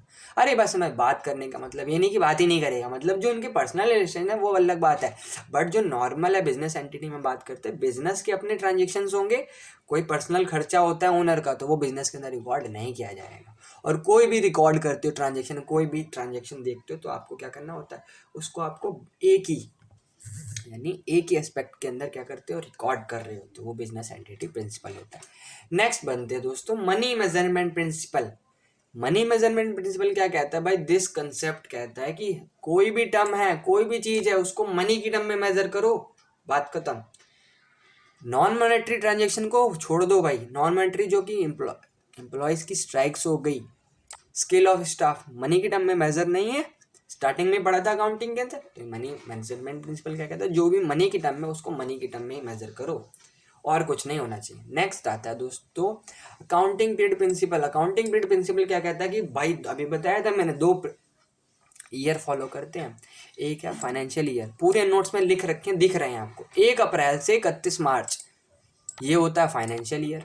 कैलेंडर ईयर क्या कहता है भाई, कैलेंडर ईयर कह रहा है कि 1 जनवरी से 31 दिसंबर, 1 जनवरी से 31 दिसंबर को कैलेंडर ईयर होता है। इसमें आप एक फॉलो करो, या तो फाइनेंशियल ईयर ले लो या तो कैलेंडर, जो मन करे वो ले लो। ज़्यादातर जो कंपनियां हैं बड़ी बड़ी वो फाइनेंशियल ईयर को ज़्यादा रिकमेंड करती हैं और वही को क्या करती हैं, यूज़ कर रही थी। नेक्स्ट प्रिंसिपल है फुल्ली डिस्क्लोजर प्रिंसिपल। मतलब जो भी रिलीवेंट इन्फॉर्मेशन है बिजनेस से रिलेटेड, वो क्या कर दो, अपने बिजनेस को डिस्क्लोज कर दो, बता दो भाई, कुछ छुपाओ ना बिजनेस में कस्टमर से, ताकि आपको इन फ्यूचर एक अच्छा बॉन्डिंग बन पाए और वो कस्टमर आपके पास ही आए बार बार। नेक्स्ट है मेटालिटी प्रिंसिपल। मेटालिटी प्रिंसिपल क्या कहता है, मैटर करना चीज़ों को। मैटर मतलब कि कितना इन्वॉल्व। फॉर एग्जांपल 2 बिजनेस हैं, बिजनेस है बिजनेस भी, दोनों लॉस में चल रहे हैं। अगेन अगर लॉस होता है, ठीक है, अगेन अगर लॉस होता है तो एक ही फाइनेंशियल पोजीशन अच्छी चल रही थी स्टार्टिंग से, उसको लॉस हुआ अगेन, दोस्तों ये तो बियर कर लेगा, पर जो बी बिजनेस है वो बियर नहीं कर पाएगा, तो ये बहुत ज़्यादा मैटर करता है। तो ये होता है मैटरली प्रिंसिपल, किसको मैटर कर रहा होता है, ठीक है दोस्तों। नेक्स्ट है ड्यूअल एस्पेक्ट। ड्यूअल एस्पेक्ट या ड्यूअलिटी कंसेप्ट भी कहा जाता है। ये कहता है भाई हर एक ट्रांजेक्शन के 2 एस्पेक्ट हैं, एक डेबिट एक क्रेडिट। डबल एंट्री सिस्टम पढ़ा था ना भाई। अगर वीडियो अच्छी लग रही है तो कमेंट करके ज़रूर बताओ, पैसे नहीं लग रहे कमेंट करने के, ठीक है। नेक्स्ट 7th क्वेश्चन क्या कह रहा है, मैचिंग प्रिंसिपल। बहुत इजी टर्म्स में बताता हूँ, एक्सपेंस रेवेन्यू, जो ड्यूरिंग द ईयर हुआ, एक्सपेंस मतलब जो खर्चा, रेवेन्यू मतलब जो इनकम आई टोटल, वो क्या होने चाहिए दोस्तों, मैच होने चाहिए। मैच इन द सेंस मतलब इतना खर्चा अगर कर रहे हो आप बिजनेस के अंदर तो इतना तो रेवेन्यू आना चाहिए जो कि उसको कवर कर रहा हो। तो वो कहता है मेरा मैचिंग प्रिंसिपल। कंजर्वेटिज्म प्रिंसिपल, इसकी ये लाइन पढ़ देते हैं आपके लिए, don't anticipate a profit but provide for all losses. मतलब क्या है, इन फ्यूचर जो होने वाले हैं लॉसेस, उनको अभी से मान लो, उनके लिए अभी से प्रोविजन बना लो, ताकि इन फ्यूचर आपको क्या हो, आपके पास एक बैकअप हो कि अपने फ्यूचर में अपने बिजनेस को, फाइनेंशियल पोजीशन को क्या हो, लॉस ना हो रहा। तो इस चीज़ का आप ध्यान रख रहे हैं, ठीक है दोस्तों। कंजर्वेटिज्म प्रिंसिपल कहता है। नेक्स्ट आता है हिस्टोरिकल कंसेप्ट कि भाई जो भी बुक्स की वैल्यू पर आपने जो परचेज करी स्टार्टिंग में वही रहने दोगे, उसमें कोई चेंज नहीं करोगे अगर मार्केट में कोई चेंज हो रहा है। Revenue recognition principle. According to this principle, revenue is considered to have been realized when a transaction has been entered. कोई भी रेवेन्यू तभी मान ली जाती है या इनकम मान ली जाती है जब वो कि भाई हो गई, बिजनेस के अंदर एंट्री हो गई कि भाई रेवेन्यू आएगी। जब आप गुड सेल करते हो तो आप कैश उस पर्सन को डेबिट टू सेल्स कर लेते हो। टू सेल्स इसलिए होता है क्योंकि वो रेवेन्यू बढ़ रही है, आप ऐसे ही कंसीडर करके चलते हो। लास्ट और आखिरी प्रिंसिपल क्या कहता है, वेरीफेबल और ऑब्जेक्टिव प्रिंसिपल। वेरीफेबल और ऑब्जेक्टिव प्रिंसिपल क्या कहता है कि दिस कंसेप्ट के अंदर आप बात करते हो क्या, इसमें आप बात करते हो दोस्तों कि जो भी ट्रांजैक्शन है उसका एक एविडेंस होना चाहिए ताकि इन फ्यूचर क्या हो, काम आ सके। This concept state the accounting should be free from बाइस या पर्सनल बाइस नहीं होना चाहिए, उसमें ऐसा कुछ नहीं होना चाहिए। क्या उसमें क्या कर रहे हो आप, उसमें डिफर कर रहे हो, क्या कर रहे हो, डिफर कर रहे हो किसी पर्सन के सेलिंग में, और साथ के साथ एक वेरीफाइबल डॉक्यूमेंट होना चाहिए इन फ्यूचर जो आपको काम आ सके, ठीक है दोस्तों। तो ये दोस्तों अभी तक हम चैप्टर 3 कर चुके हैं, पूरे कंप्लीट हो चुके हैं। आई होप दोस्तों आपको समझ आया होगा। 5 मिनट का आप ब्रेक ले सकते हैं, वीडियो को पॉज करके भाई थोड़ा आराम कर लो। हम तो आपके लिए भाई वीडियो बनाते रहेंगे, ठीक है दोस्तों। आराम करने के बाद फिर वीडियो आप कमेंट करें, स्टार्ट करें। नेक्स्ट जो कंसेप्ट आता है वो स्टार्ट करने जा रहे हैं cash basis of accounting, chapter 4। बहुत बढ़िया, करते हैं धीरे धीरे। चैप्टर 4 क्या कहता है, cash basis of accounting. Cash basis of accounting क्या कहता है, under this basis in the books of accounts are made when cash is receive. मतलब क्या है, इसके अंदर cash basis of accounting, simple words में बताऊं, चीज़ों को तब रिकॉर्ड करते हैं आप जब क्या हो रहा है, वो मिल रही हैं, मिलना बाकी हैं, या पेमेंट जो ड्यू है, ठीक है। अंदर कैश बेसिस में आप ओनली कैश की बात करेंगे। जैसे एग्जांपल है, Ram sell goods on credit ₹5,000 and cash 20,000। तो इसमें आप ओनली कैश ट्रांजेक्शन लोगे तो ओनली 5,000 ही आप शो कर रहे होगे अपनी बुक के अंदर, इस बेसिस के अकाउंट के अंदर। बहुत ईजी क्वेश्चन है, आ रही बात समझ। इसमें 5,000 क्या करोगे दोस्तों, आप शो कर रहे होगे, ठीक है। ओनली कैश वाला आइटम ही रिकॉर्ड करोगे, बहुत डायर करके आपको लेगा। रूल बेसिस में हम दोनों ही बात करते हैं, कैश और क्रेडिट दोनों ही इंक्लूड कर दो भाई, cash and credit both transaction record करते हैं। नेक्स्ट आ जाता है, इसमें थोड़ा सा डिफरेंस पढ़ लो। क्या कहता है इसके अंदर, आपको डेफिनेशन की बात करें तो इसमें हम कैश ट्रांजेक्शन लेंगे, इसके अंदर दोनों लेंगे आप, दोनों की दोनों। नेचर अगर cash basis very simple but थोड़ा सा कॉम्प्लेक्स होता है।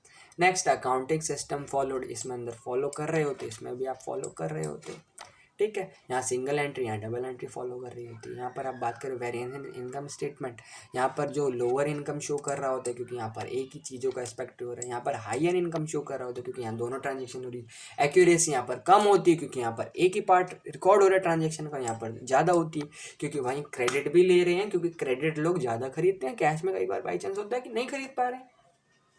तो ये सारी आ जाती है दोस्तों एक्यूरेसी। बहुत सिंपल सा टॉपिक है, यहाँ से क्वेश्चन आ जाता है।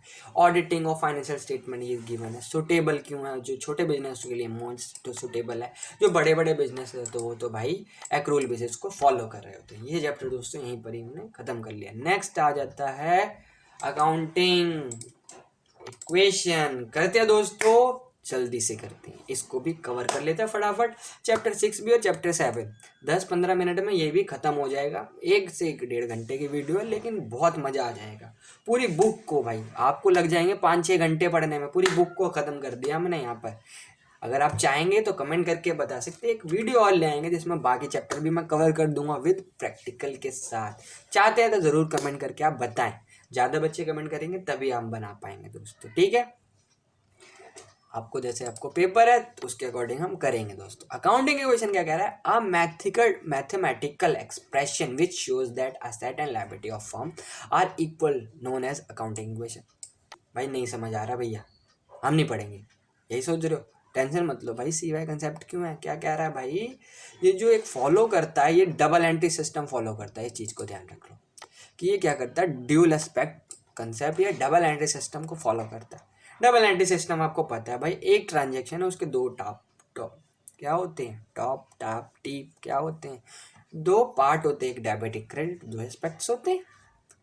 इसके अंदर अब बात करें, क्या कह रहा है, छोटा सा definition, accounting equation signify that asset of a business are always equal to the total liability and capital.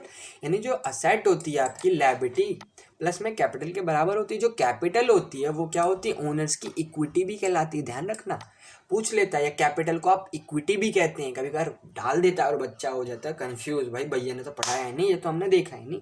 तो ये चीज़ का आप ध्यान रखें, ठीक है दोस्तों। जो आपका होता है क्या, ओनर्स इक्विटी आपकी कैपिटल ही होती है, पहली बात ये। नेक्स्ट जो एक फॉर्मूला गिवन है आपको ध्यान से देख रहे हो, अकाउंटिंग इक्वेशन में be expressed as total asset बराबर टोटल इक्विटीज। इक्विटीज दो पार्ट में डिवाइड होती हैं, एक होती है इंटरनल इक्विटीज, एक होती है एक्सटर्नल इक्विटीज।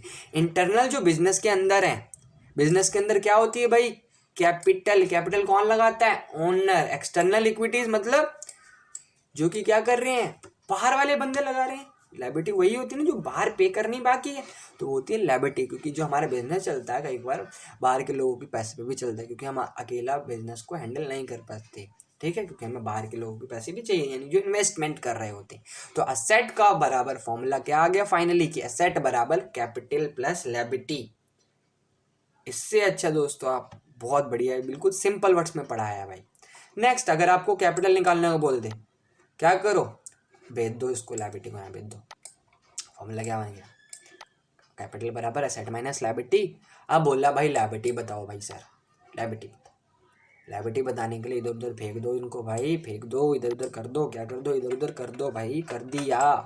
क्या आ गया फॉर्मूला, लायबिलिटी बराबर एसेट माइनस कैपिटल। क्वेश्चन दे दे कि एसेट ये दी गई है, लायबिलिटी ये गिवन है, एसेट ये गिवन है, लायबिलिटी ये गिवन है, कैपिटल क्या हो गया, एसेट में से लायबिलिटी माइनस कर दो। एमसीक्यू में क्वेश्चन आया है सीबीएसई के सैंपल पेपर में।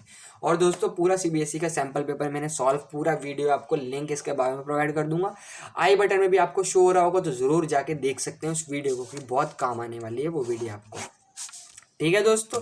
तो इस चीज़ का ध्यान रखें। नेक्स्ट जो पार्ट आता है भाई, इफेक्ट ऑफ ट्रांजेक्शन्स, यानी चीज़ों का इफेक्ट कैसे होता है। यहाँ पर जो इम्पोर्टेंट है भाई, कैसे आप इफेक्ट्स जो आते हैं वो कैसे शो करते हैं, तो इनमें स्टेप्स इंक्लूड करे हैं मैंने। क्या कह रहा है, ascertain the variance asset and liability on capital on equation affected by transaction. सबसे पहले भाई चेक करो कि वो ट्रांजेक्शन है जो आपकी एसेट को, लायबिलिटी, कैपिटल किसको इफेक्ट कर रही है भाई, ये चेक कर लो। चेक कर लोगे, पहला काम यहीं खत्म, find out the effect. Check करो कि इंक्रीज में आ रहा है डिक्रीज में। अगर एसेट बेची तो हमें पता है एसेट कम हो रही होगी, यानी डिक्रीज बढ़ क्या रहा होगा, कैश बढ़ रहा होगा। आ रही है बात समझ। तो इस चीज को सेकंड स्टेप में चेक कर। नेक्स्ट है भाई, उसको भाई जिस साइड जाना चाहिए, show the effect on the appropriate side of equation. जहां पर जाना चाहिए भाई, सेट बराबर लायबिलिटी प्लस कैपिटल, यही शो करते हैं। जहां पर जाना चाहिए, सेट में जा रहा है तो सेट में पोस्ट कर दो, लायबिलिटी में जा रहा है तो लायबिलिटी में पोस्ट कर दो, और दूसरा जो जहाँ रहा है बचा क्या, कैपिटल में जा रहा है तो कैपिटल में पोस्ट कर दो। सिंपल अकाउंटिंग इक्वेशन, ठीक है दोस्तों। नेक्स्ट जो चैप्टर बचता है भाई, रूल्स ऑफ डेबिट क्रेडिट, ये भी करते हैं, और नेक्स्ट 7 चैप्टर भी करवाऊंगा इस वीडियो में, पूरा करवाऊंगा भाई, कुछ नहीं छोड़ेंगे। Rules of debit and credit क्या कहता है, रूल्स ऑफ डेबिट क्रेडिट के अंदर दो अप्रोच आते हैं। एक ट्रेडिशनल अप्रोच आता है जिसमें हम पर्सनल, रियल, नॉमिनल में बात करते हैं।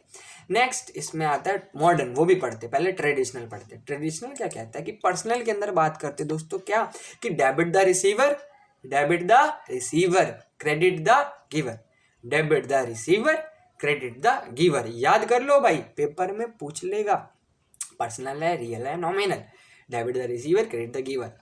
नॉमिनल में भाई debit all expenses and losses, भाई उन सारे एक्सपेंसेस एंड लॉसेस को क्या कर दो, डेबिट कर दो। क्रेडिट किसको करने होते हैं, इनकम और जितनी गेन है वो क्या होती है, क्रेडिट।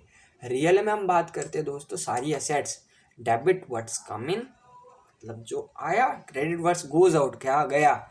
ये सिंपल बेटा, बहुत सिंपल वर्ड्स में आपको शो कर दिया मैंने आपको, कोई टेबल नहीं है, कोई इतना नहीं है। बुक से क्वेश्चन कर सकते हैं, बाकी एमसीक्यू की सीरीज रेडी है, वहाँ से जाके आप कर सकते हैं। सैम्पल पेपर चाहिए तो लिंक इसका बायो में प्रोवाइड कर दूंगा, डाउनलोड कर लो, फ्री फ्री फ्री। हरी बात समझ, कोई पैसा नहीं लगेगा। नेक्स्ट समझते हैं modern approach.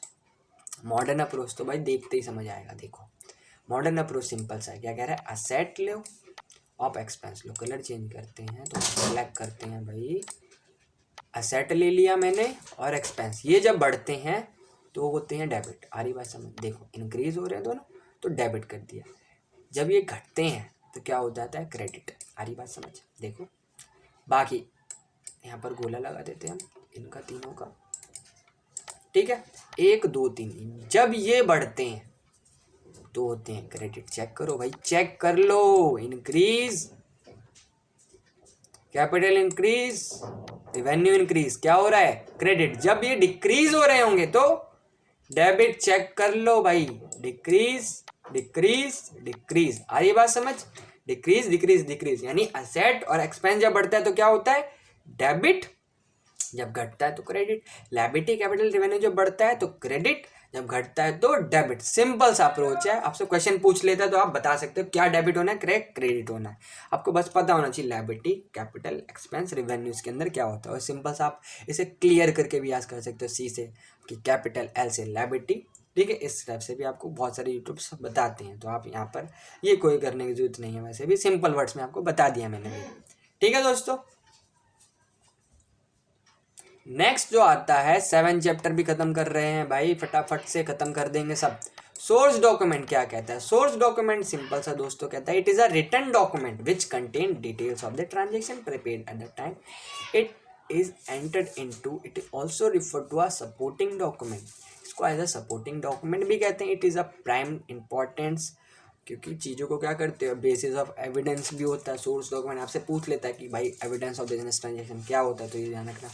These evidence being the basis of the recording entries is known as source document. यानी चीज़ों को क्या करना, एक अच्छे से वे में रिकॉर्ड करना, प्रॉपर वे रखना, तो वो सोर्स डॉक्यूमेंट कहलाता है। इसके एग्जाम्पल पूछ ले तो bill of purchase, invoice for sale, debit and credit notes. एक एक करके समझते हैं, ये भी यूज़ कर लेता है। कैश मेमो क्या होता है, it is prepared by the seller.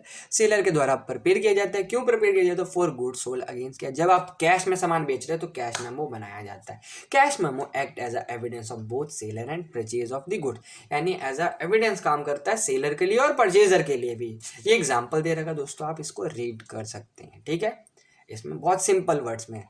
Next है इनवॉइस और बिल क्या होता है। इनवॉइस और बिल क्या कहता है, it is prepared by the seller. Seller द्वारा बनाया जाता है, किसके लिए, जब आप सामान उधार बेच रहे हो। अगर क्वेश्चन में पूछ रहा है जब कैश में बेच रहे हो तो कैश मेमो बनाओगे, जब उधार बेच रहे हो तो क्या बनाओगे, इनवॉइस बनेगा या तो बिल बनेगा, ठीक है दोस्तों। नेक्स्ट है पे इन स्लिप। ये क्या है भाई, पे इन स्लिप समझा रहे हैं भाई। It is used for depositing cash और चेक। जब इनटू बैंक, जब आप क्या करते हो, कैश और बैंक में पैसा जमा करते हो, जमाते नहीं जमा करते हो, ठीक है दोस्तों। तो वो जो पैसा होता है वो जब करते हैं तो पे इन स्लिप यानी वो होती है जो आपको रिसीप्ट काट के देता है। आपने भरी होगी भाई 2000 3000 जब डिपॉजिट कर रहे हो, या कोई 1 लाख भी डिपॉजिट करता है तो वो स्लिप होती है। नॉर्मली अब तो ऑनलाइन करते हैं ज़्यादातर लोग, बैंक से भी हो जाते तुरंत, तो वहाँ पर आपको रिसिप्ट होती है वो पे इन स्लिप। चेक तो आप दोस्तों जानते हैं, चेक के बारे में आपको बताने की जरूरत नहीं है। Debit and credit note most important है, ये भी पढ़ते हैं ध्यान से। डेबिट नोट क्या कहता है, debit note is made by evidencing that a debit has been made to account of the party name in debit note। यानी उस पर्सन को अपने अकाउंट्स के अंदर डेबिट कर रखा है। It is detail of reason of debit, कि डेबिट क्यों कर रखा है उसका डिटेल गिवन होती है, रीजन गिवन होता है। The effect of debit note is that the independence to the supplier to reduce or its the account is already settle. Goods can be purchase further with no payment, without payment, ठीक है। Next credit note क्या होता है दोस्तों, is just उल्टा। Credit note for evidence, जब हम बात करते हैं क्रेडिट इफेक्ट की, वहाँ पर डेबिट इफेक्ट, यहाँ पर क्रेडिट इफेक्ट, यहाँ पर भी without payment, further no payment. Last और आखिरी, it is a document evidencing our business transaction. Business transaction क्या होना है, एक एविडेंस होता है, वो वाउचर कहलाता है, ठीक है दोस्तों। लास्ट और आखिरी टॉपिक है जो फर्स्ट चैप्टर में एक बार क्वेश्चन में पूछ लेता है, qualitative characteristics of accounting information. ये फंडा था भाई, इसलिए मैंने स्टार्टिंग में नहीं बताया। जो बच्चे वीडियो छोड़ के चले गए होंगे उनको ये छूट गया होगा। ये बहुत इंपॉर्टेंट टॉपिक है। यहाँ से एक नंबर के क्वेश्चन आ रहे हैं। सीबीएसई के सैंपल पेपर भी देखे थे हमने। सीबीएसई के सैंपल पेपर में पूछ लेता भाई रिलायबिलिटी, रिलीवेंस क्या है, किसके अकॉर्डिंग है। आपने भी देखा होगा, आपको समझ भी नहीं आया होगा। CY कंसेप्ट क्यों है भाई, आपको समझाने के लिए है। देखते हैं, इसको भी करते हैं और वीडियो एंड करते हैं जल्दी से दोस्तों। और जो भी वीडियो अभी तक टिल एंड तक देख रखो, thank you and thank you so much. Reliability मतलब चीज़ों का क्या करना, रिलायबिलिटी मतलब रियल होना चाहिए। रियल इन द सेंस यानी वो रियल फैक्ट की बात कर रहा हूँ। अरे ये बात समझ, उसमें वो भी होना चाहिए कुछ भाई कि हाँ भाई उस पर विश्वास कर सकते हो। रिलीवेंस जैसे अगर मैं बोल लूँ कि हमारे देश की संख्या है 5 लाख बिलियन, क्या आप ये रिलीवेंस है? नॉर्मली आप गूगल पे चेक करके देख सकते हो, ये तो कोई डाटा गलत बता दिया CY कंसेप्ट ने। अरे ये बात समझ नहीं, रिलीवेंस मतलब जिस पे अगर सको सही हो। अंडरस्टैंडेबिलिटी मतलब जो चीज़ें आप अंडरस्टैंड कर सको। अगर कोई डाटा शो कर रहा है तो आपसे पूछ ले ये क्या होना चाहिए, तो रिलीवेंस है रिलीवेंस। रिलायबिलिटी है, रिलीवेंस है अंडरस्टैंडेबिलिटी। तो वो क्या है, अंडरस्टैंडेबिलिटी हम उसको समझना। कंपैरेटिबिलिटी हम जब क्या करते हैं, चीज़ों को कंपेयर कर रहे होते हैं, यहाँ से क्वेश्चन आ जाता है भाई, चीज़ का ध्यान रखना। तो आई होप दोस्तों आपको समझ आया होगा। वीडियो तक आपने पूरी एंड तक देखी है। कोई भी प्रॉब्लम हो लगती है आपको रिलेटेड टू एग्जाम तो आप कमेंट करके बता सकते हैं। कोई भी इंप्रूवमेंट चाहते हैं वीडियो में तो कमेंट करके आप बता सकते हैं। नेक्स्ट वीडियो दोस्तों अगर आप चाहते हैं ऐसी मैं लेके आऊँ तो आप ज़रूर कमेंट करके बताएं। आई होप दोस्तों आपको सारी चीज़ें समझ भी आई होंगी। नेक्स्ट वीडियो में ऐसे इंटरेस्टिंग कंसेप्ट लेके आऊँगा और ऐसे लाता रहूँगा ताकि आपके एग्जाम में हेल्प हो। तब तक के लिए दोस्तों bye and take care. Do like and share with your friends. ठीक है दोस्तों, मिलते हैं नेक्स्ट वीडियो।